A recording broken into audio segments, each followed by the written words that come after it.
Welcome back to my channel BSc road paper. आज अपन बात करेंगे जनरल साइंस का एक चैप्टर है। तो ये वन शॉट वीडियो होगा हमारा और इसमें हम पढ़ेंगे जेनेटिक्स के बारे में। तो जेनेटिक्स जो है उसको हिंदी में अपन आनुवांशिकता बोलते हैं। और ये जो चैप्टर है इसके अंदर अपन जानेंगे मेंडेल के बारे में, जो एक साइंटिस्ट थे जिन्होंने एक एक्सपेरिमेंट किया था। जनरली वो अपनी क्लास 10th 9th 8th में पढ़ा होगा, 11th क्लास में जाकर आप डिटेल में पढ़ोगे। ठीक है, तो ये जनरल साइंस का चैप्टर है, ये वन शॉट होगा। जेनेटिक्स की अगर मैं बात करूँ तो सबसे पहला क्वेश्चन आता है, आखिर जेनेटिक्स क्या होता है। तो जेनेटिक्स क्या होता है, जब अपन क्या करेंगे, मतलब कि दो जनरेशन को देखेंगे। तो मतलब कि मान लो आप हो, आपके पापा हैं, तो आपके पापा से, ठीक है, जो भी मटेरियल, ठीक है, जो भी कैरेक्टरिस्टिक्स आपके अंदर आए हैं, ठीक है, उसको क्या बोलते हैं, जेनेटिक्स। मींस आपको अपने पेरेंट्स से जो भी कैरेक्टरिस्टिक्स मिली हैं अपने अंदर, आपके भाई बहन के अंदर, तो उसको अपन बोलते हैं जेनेटिक्स। ठीक है, तो एक पीढ़ी मींस फर्स्ट जनरेशन से दूसरी जनरेशन के अंदर कैरेक्टरिस्टिक्स का ट्रांसफ़र होना क्या कहलाता है, जेनेटिक्स। ठीक है, फिर क्वेश्चन आता है, आखिर जीन को डिस्कवर किसने किया था। तो ये जिन्होंने डिस्कवर किया था वो थे जॉर्ज जॉन मेंडेल। ठीक है, ये साइंटिस्ट के बारे में अपन आगे जानेंगे।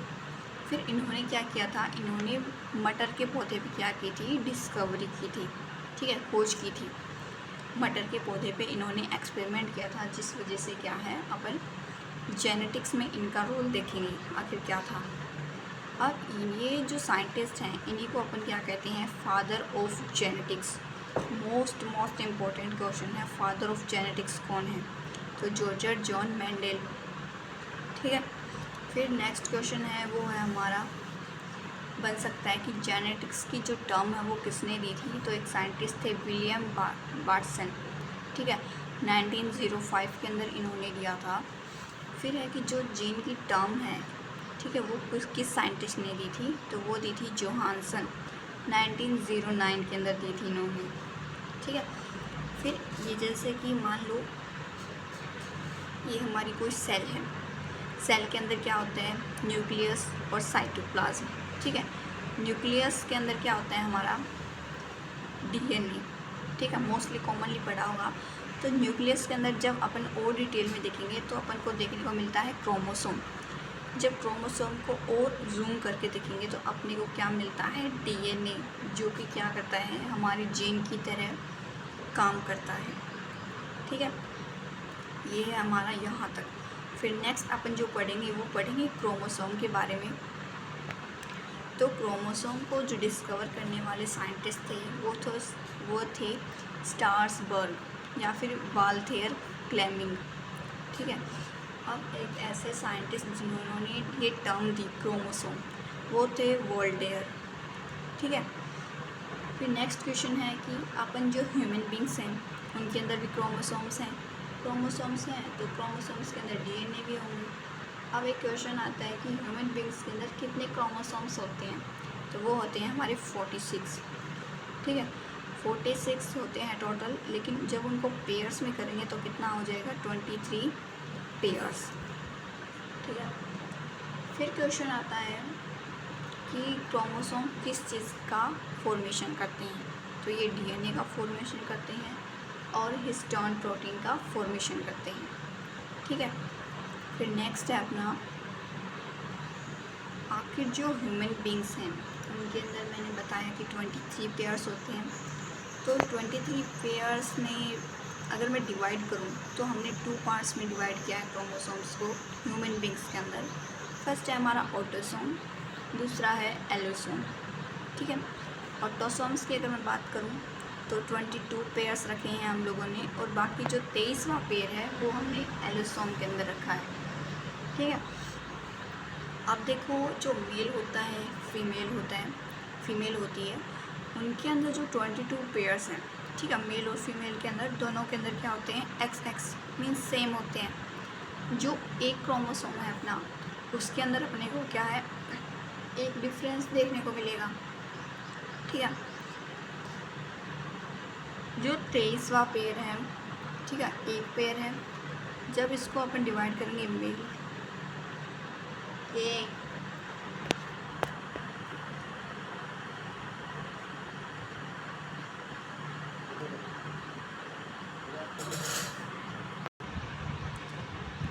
तो जो हमारा मेल है, ठीक है, मेल्स के अंदर होता पाया जाता है XY क्रोमोसोम और फीमेल के अंदर, तो हमारा जो मेल होता है उसके अंदर होता है XY क्रोमोसोम और फीमेल जो होती है उसके अंदर पाया जाएगा XX क्रोमोसोम। जब अपन इनकी क्रॉसिंग होती है, ठीक है, मीन्स मेल गैमेट और फीमेल गैमेट क्रॉसिंग ओवर करते हैं, तो अगर हमारा क्रोमोसोम XX बन रहा है तो लड़की पैदा होगी, अगर XY बन रहा है तो लड़का पैदा होगा, ठीक है। अब एक क्वेश्चन आता है कि लड़का और लड़की होना किस चीज़ पे डिपेंड करता है, तो ये फीमेल के गैमेट्स पे डिपेंड नहीं करता, ठीक है, फीमेल के क्रोमोसोम पे डिपेंड नहीं करता, ये डिपेंड करता है मेल के गैमेट्स पे, सॉरी क्रोमोसोम के, जो फीमेल है उसकी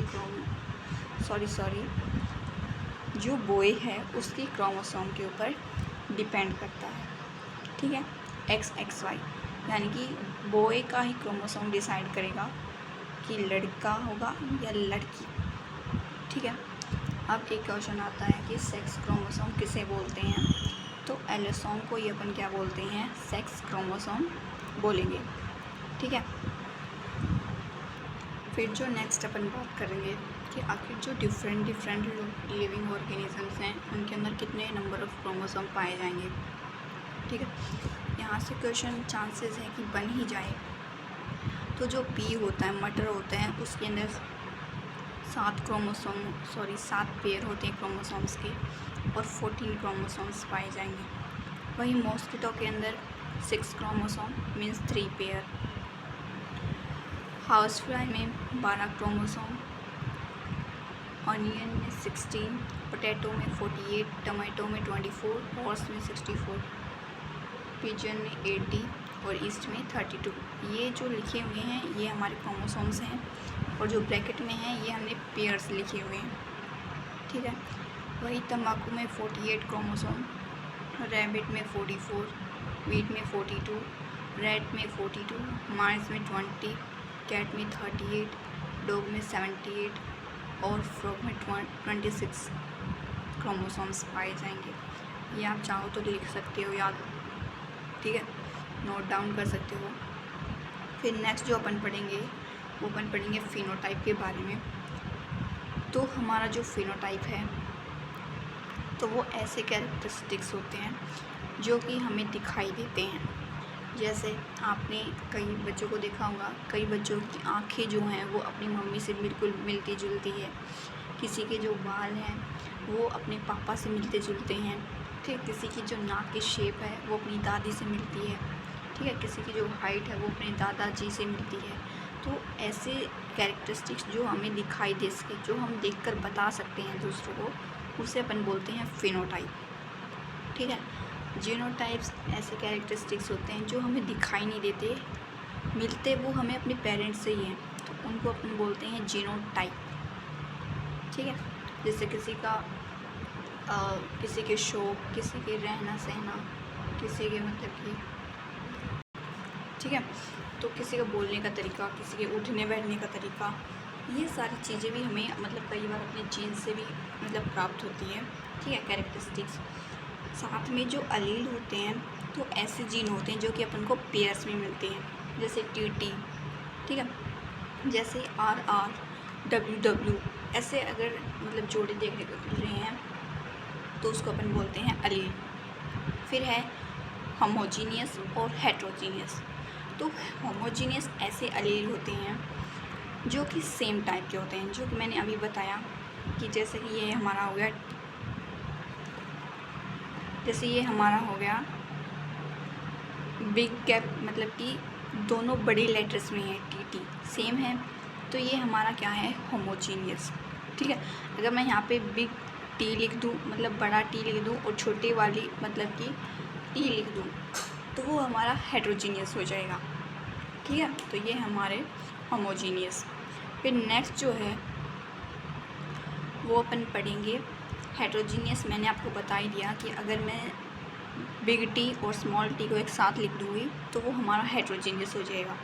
है तो जीन पेयर ही, पर दोनों अलग अलग हैं। ठीक है, होमोजीनियस का हमारा टी टी दोनों सेम है। ठीक है, बिग टी मतलब जो टी है वो बिग लेटर में लिखा हुआ है।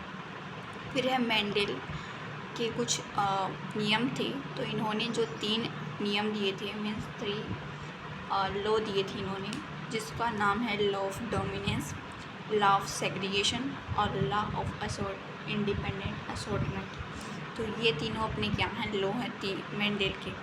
ठीक है, अब लॉ ऑफ डोमिनेंस की अगर मैं बात करूँ तो इन्होंने प्लांट पे रिसर्च की थी और इन्होंने जो प्लांट लिया था वो था हमारा मोनोहाइब्रिड। ठीक है, इन्होंने क्या किया था, पौधों का एक ही कैरेक्टर लिया था। क्या कैरेक्टर था वो देखी थी इन्होंने, अपने एक्सपेरिमेंट में ली थी कि जो पौधा है उसकी लंबाई, ठीक है, मीन्स उन्होंने हाइट का ही डिफरेंस लिया था। एक पौधा इन्होंने लंबा पौधा लिया, ठीक है, दूसरा पौधा इन्होंने थोड़ा छोटा पौधा लिया।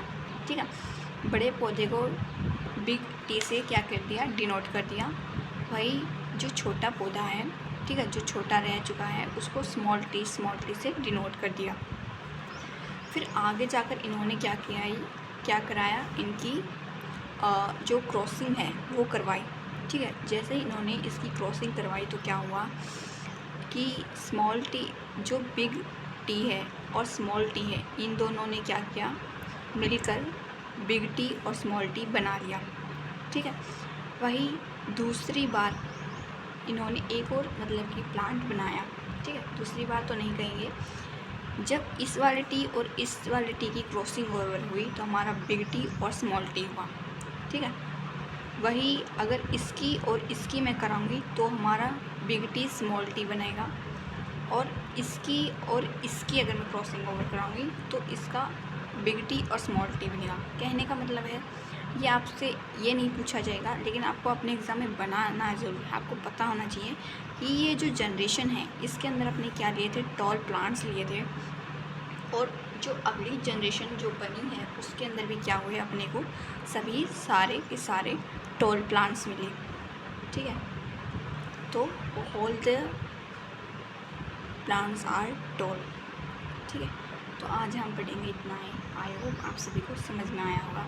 Thank you.